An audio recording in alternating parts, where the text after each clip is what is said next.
ท่านผู้ว่าราชการจังหวัดร้อยเอ็ดเพื่อนได้ให้กำลังใจแล้วก็ร่วมห้องเพลงกับน้องๆโรงเรียนคนตาบอดในงานกาชาดปี 2569 ค่ะนายชัชวาลเบญจสิริวงศ์ผู้ว่าราชการจังหวัดร้อยเอ็ดค่ะได้ให้กำลังใจและก็ร่วมห้องเพลงกับน้องๆจากโรงเรียนการศึกษาคนตาบอดจังหวัดร้อยเอ็ดภายในงานกาชาดจังหวัดร้อยเอ็ดประจำปี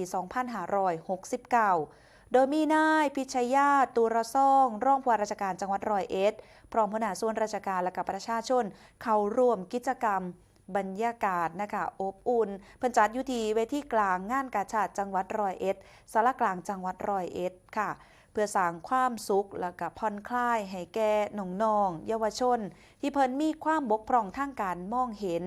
ผ่านเสียงดนตรีและก็การแสดงพร้อมเปิดโอกาสให้กลุ่มจิตอาสาและก็ผู้พิการทางการมองเห็นได้เข้าร่วมกิจกรรมนำกันอย่างสร้างสรรค์นอกจากนี้ยังเป็นการส่งเสริมการพัฒนาศักยภาพของนักร้องและก็นักดนตรีคนตาบอดให้สามารถต่อยอดสู่ความเป็นมืออาชีพสามารถสร้างรายได้อย่างมั่นคงโดยบ่เป็นภาระต่อครอบครัวและก็สังคมค่ะนอกจากนี้ค่ะยังเปิดพื้นที่ให้ผู้เข้าร่วมกิจกรรมได้นำประสบการณ์ที่ได้นะคะไปใช้ให้เกิดประโยชน์สร้างเส้นทางอาชีพด้านดนตรี